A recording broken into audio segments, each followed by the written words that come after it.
हरे भरे खेतों और खुली हवाओं वाला रुद्रपुर गांव, जहां कभी शामी चौपाल की हंसी से गुलजार होती थी। ये कहानी इसी मिट्टी से जुड़ी है और एक ऐसे लड़के की है जिसके पास खोने के लिए कुछ नहीं था, लेकिन पाने के लिए पूरा आसमान था। रुको आर्यन, अपना ये बैग नीचे रखो। मैंने तुमसे कितनी बार कहा है कि छुट्टी की बात मत करना। आज वीआईपी गेस्ट आने वाले हैं। मालिक, छुट्टी नहीं, मैं हमेशा के लिए जा रहा हूँ। गांव से चिट्ठी आई है, पिताजी की तबीयत बहुत ज्यादा खराब है। अरे जा, इमोशनल मत हो। गांव जाकर क्या करेगा? वहां तो धूल उड़ती है। यहाँ एसी किचन में काम कर रहा है, इज्जत की रोटी कमा रहा है। वहां जाकर क्या खेती करेगा? मालिक, माँ बाप से बढ़कर कोई नौकरी नहीं होती। पैसा तो मैं फिर कमा लूंगा, लेकिन अगर वो चले गए तो दुनिया की सारी दौलत देकर भी उन्हें वापस नहीं ला पाऊंगा। आर्यन अपने गांव पहुंचा और अपने घर का दरवाजा खटखटाया। राम राम मालिक, माँ बाबूजी, मैं आ गया। कौन? आर्यन बेटा, तू यहाँ क्यों आया? तुझे शहर में रहना चाहिए था। देख रही हूँ जी, पर क्या करें, हमारी बीमारी ने बच्चे का भविष्य खा लिया बेटा। यहाँ गांव में भूखमरी है, बख्तावर सिंह किसी को काम नहीं देता। तूने बहुत बड़ी गलती कर दी। माँ, आप ऐसा क्यों बोल रही हैं? मैं हूं ना, मैंने शहर में बहुत काम सीखा है। मैं किसी के आगे हाथ नहीं फैलाऊंगा। मैं इसी गांव में, इसी घर के आगे अपना खुद का ढाबा खोलूंगा। पागल मत बन आर्यन। बख्तावर सिंह उस बख्तावर राक्षस की तरह है जो किसी को पनपने नहीं देता। वो तेरा ढाबा तोड़ देगा, तुझे मार पीट कर भगा देगा। बाबूजी, डरने से घर नहीं चलता। अगर मेरी नीयत साफ है तो भगवान भी उसी बख्तावर सिंह के सामने मेरी रक्षा करेगा। आर्यन ने हिम्मत तो दिखा दी थी, लेकिन अंदर ही अंदर वो भी डरा हुआ था। रात को जब वो अपनी पुरानी यादें खंगाल रहा था, तभी उसकी नजर पुराने संदूक पर पड़ी। आज खाने के लाले पड़े हैं। एक वक्त था जब दादाजी के हाथ का खाना खाने के लिए राजा महाराजा आते थे। ये क्या है? दादाजी की डायरी, भूमि हंडी। ये नाम तो बचपन में सुना था। इसे बनाने के लिए ना चूल्हे की जरूरत है, ना बड़े बर्तनों की। बस चाहिए धरती माँ की गोद और साफ दिल। लेकिन यहाँ नीचे क्या लिखा है? सावधान, अगर ये रेसिपी लालच में बनाई गई या इसमें बेईमानी मिली तो खाना कोयला बन जाएगा और बनाने वाला बर्बाद हो जाएगा। शायद यही मेरा रास्ता है। ना गैस चाहिए, ना ओवन। ये मैं कर सकता हूँ। कल से ही काम शुरू। अपने सालों की कमाई को खून पसीने से सींचकर अगली सुबह आर्यन ने एक भव्य ढाबे की नींव डाली। शहर से जुटाई गई एक एक पाई का सार्थक उपयोग कर उसने अपने सपनों को हकीकत में बदलने का निश्चय किया। ढाबा पूरी तरह बनकर तैयार हो गया और बहुत ही शानदार बना। अगली सुबह आर्यन ने अपने घर के आगे जमीन खोदना शुरू किया, लेकिन खबर आग की तरह फैल गई और वहां गांव का गुंडा बख्तावर सिंह आ धमका। ओए ओए मदारी, ये क्या तमाशा है? रुक जा वहीं। प्रणाम सेठ जी, मैं अपना काम कर रहा हूँ, भट्टी बना रहा हूँ। भट्टी? अरे ओ गांव वालों, देखो इस शहर के बाबू को। ये कह रहा है जमीन खोदकर उसमें मांस पकाएगा। अरे ये हमारी धरती माँ है, इसमें गड्ढा करके उसमें खून मांस डालेगा। ये घोर पाप है, अपशकुन होगा गांव पर। हाँ भाई, सेठ जी सही कह रहे हैं। जमीन में खाना कैसे पकेगा? बंद करो इसे, कहीं महामारी ना फैल जाए। भाइयों, मेरी बात सुनिए। ये अपशकुन नहीं है। पुराने जमाने में शिकारी और सैनिक ऐसे ही खाना बनाते थे। इससे मिट्टी की सौंधी खुशबू आती है। मेरे माँ बाप बीमार हैं, मुझे एक मौका दीजिए। मौका? तुझे मौका दिया तो मेरा मतलब गांव का नुकसान हो जाएगा।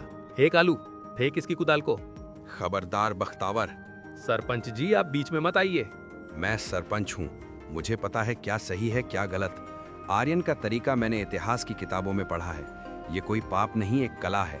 आर्यन, तू काम जारी रख, और बख्तावर, अगर तूने इसके काम में टांग अड़ाई तो पंचायत तुझे गांव से बाहर कर देगी।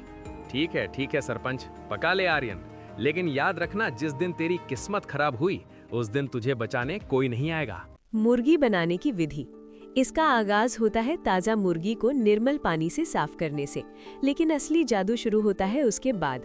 आर्यन अपने दादाजी के पुराने सिलबट्टे पर पिसा हुआ शाही गरम मसाला, तीखी लाल मिर्च, हरी मिर्च की हरियाली चटनी और अदरक लहसुन का ताज़ा पेस्ट मिलाता है।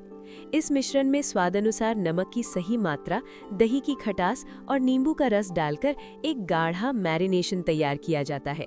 जब ये मसालेदार लेप मुर्गी पर लगाया जाता है तो उसे 1 घंटे के लिए सुकून से छोड़ा जाता है ताकि मसालों का एक एक कतरा और नमक की नमकीनियत हड्डियों के अंदर तक उतर जाए। इसके बाद इस मसालेदार मुर्गी को केले के पत्तों की तह में बड़े प्यार से लपेटा जाता है और ऊपर से गीली मिट्टी का मोटा लेप लगाया जाता है जो अंदर की नमी को बरकरार रखता है। असली इम्तिहान तब शुरू होता है जब इसे जमीन के अंदर दहकती हुई कोयले की भट्टी खड्डा में दफना दिया जाता है। अगले 4 घंटों तक धीमी आंच और मिट्टी की गर्मी में ये मुर्गी अपना दम लेती है। यहाँ वक्त का हिसाब ही सब कुछ है। एक पल की देरी स्वाद बिगाड़ सकती है, लेकिन सही वक्त पर जब मिट्टी का वो खोल तोड़ा जाता है तो निकाली गई इस भूमि हंडी की महक पुराने जमाने के राज दरबारों की शान याद दिला देती है। आर्यन की मेहनत रंग लाई। भूमि हंडी का स्वाद ऐसा था कि लोग बख्तावर का ढाबा छोड़कर आर्यन के पास लाइन लगाने लगे। लेकिन ये कामयाबी तूफान से पहले की शांति थी। कहाँ है मालिक? बाहर निकल। जी साहब, क्या हुआ? कोई गलती हो गई क्या? गलती? तूने गुनाह किया है।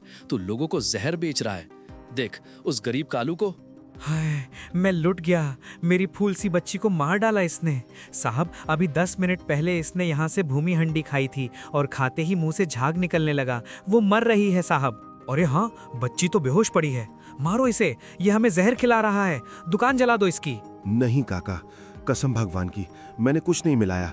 मैं तो खुद खा के दिखा सकता हूँ। कालू काका, सच बोलिए, आपकी बेटी ने तो आज यहाँ खाया ही नहीं। चुप, बहुत जबान चलाता है।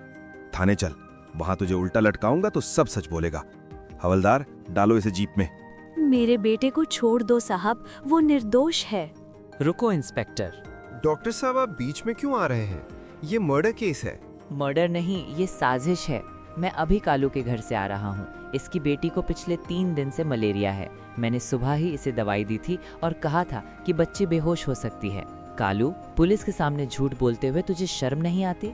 अच्छा, तो ये ड्रामा था। अब बोल कालू, वरना ऐसा डंडा मारूंगा कि तू बेहोश हो जाएगा। मुझे माफ कर दो आर्यन भैया, मैं क्या करता।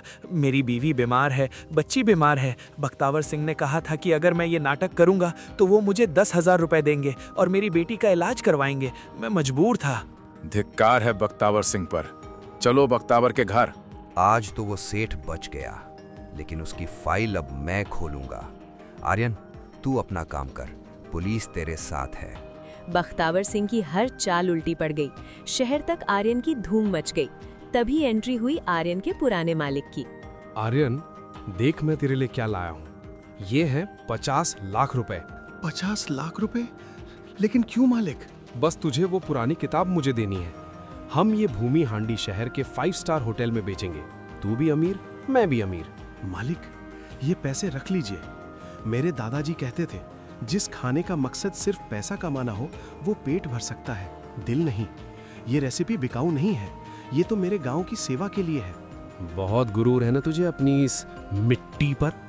याद रखना आर्यन, मैं ये रेसिपी भी लूंगा और तेरा धंधा भी चौपट। साहब, ओ साहब। कौन है तू? मैं आर्यन का असिस्टेंट हूँ, छोटू। मुझे रेसिपी का एक एक मसाला पता है। अगर आप मुझे शहर ले चलोगे और अच्छी नौकरी दोगे तो मैं आपके लिए वो मुर्गी बना सकता हूँ। अरे वाह, घर का वेदी लंका ढाए। जा बख्तावर को बुला, आज रात ही खेल खत्म करते हैं। सुना है शहर वाले बहुत मतलबी होते हैं। आज मेरे गरीब खाने में अमीर आदमी क्या करने आया है? मतलब की बात छोड़ बख्तावर, हम दोनों का दुश्मन एक ही है, आर्यन। वो ना तुझे जीने देगा ना मुझे धंधा करने देगा। हाथ मिला ले, उसे सड़क पर ला देंगे। आर्यन के पास वो जादुई किताब है, मेरे पास क्या है, लाठियां। उससे स्वाद नहीं बनता। सेठ जी, किताब तो बस दिखावा है, असली जादू तो टाइमिंग का है। मैंने आर्यन को छुप छुप कर देखा है। वो गड्ढे में आग जलाने के बाद ठीक 45 मिनट तक मंत्र पढ़ता है और फिर गीली मिट्टी का लेप लगाता है। मुझे सब याद है, बस आप मुझे सामान लाकर दो। पैसे की कमी नहीं है बख्तावर, तू पूरे गांव में ढिंढोरा पिटवा दे कि कल हमारे ढाबे पर फ्री में भूमि हंडी मिलेगी। जब मुफ्त का माल मिलेगा तो आर्यन के पास मक्खी भी नहीं जाएगी।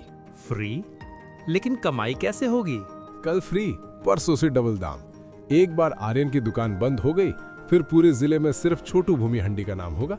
डील पक्की?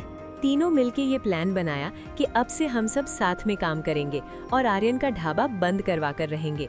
बेटा, आज तो बोहनी भी नहीं हुई। बाबूजी, भीड़ वहाँ है लेकिन बरकत यहाँ है, आप देखते जाइए। आ गया शहर का असली स्वाद। आर्यन तो बच्चा है, असली उस्ताद तो हमारे छोटू भाई हैं। आधे दाम में भूमि हंडी। आ जाओ। मुफ्त और सस्ते के लालच में पूरा गांव आर्यन को छोड़कर वहां चला गया। आर्यन अपनी दुकान पर अकेला बैठा था। छोटू, आज हमारी इज्जत का सवाल है, निकाल मुर्गी। बस 2 मिनट सीट जी, खुशबू सूंघते ही लोग दीवाने हो जाएंगे। जैसे ही छोटू ने वो परत हटाई, एक अजीब सी खामोशी छा गई। छी, ये कैसी बदबू है? अरे ये तो सड़ा हुआ है। ये मुर्गी है या कोयला? छोटू, ये क्या किया तूने? जला दिया सब? नहीं मालिक, मैंने घड़ी देखकर टाइम सेट किया था। धोखा, हमें कच्चा मांस खिला रहे हो, मारो इनको। रुक जाओ, इसमें छोटू की गलती नहीं है, गलती इनकी नीयत में है। उस किताब में साफ लिखा था, लालच की आंच पर पकाओगे तो खाना राख बन जाएगा। ये सब अंधविश्वास है, मैं नहीं मानता। तो फिर आइए मालिक मेरे ढाबे पर, मैंने उसी वक्त उसी तरीके से बनाया है। वाह, क्या खुशबू है। मैं हार गया आर्यन, सच में जादू मसालों में नहीं, तेरे हाथों की सच्चाई में है। उस दिन के बाद बख्तावर सिंह और शहरी मालिक ने कभी आर्यन की तरफ आंख उठाकर नहीं देखा। आर्यन ने माफ कर दिया और छोटू को भी वापस काम पर रख लिया। दोस्तों, जिंदगी भी इस भूमि हंडी जैसी है। अगर इसे ईमानदारी की आंच पर पकाओगे तो स्वाद देगी, और अगर लालच करोगे तो जलकर राख हो जाएगी।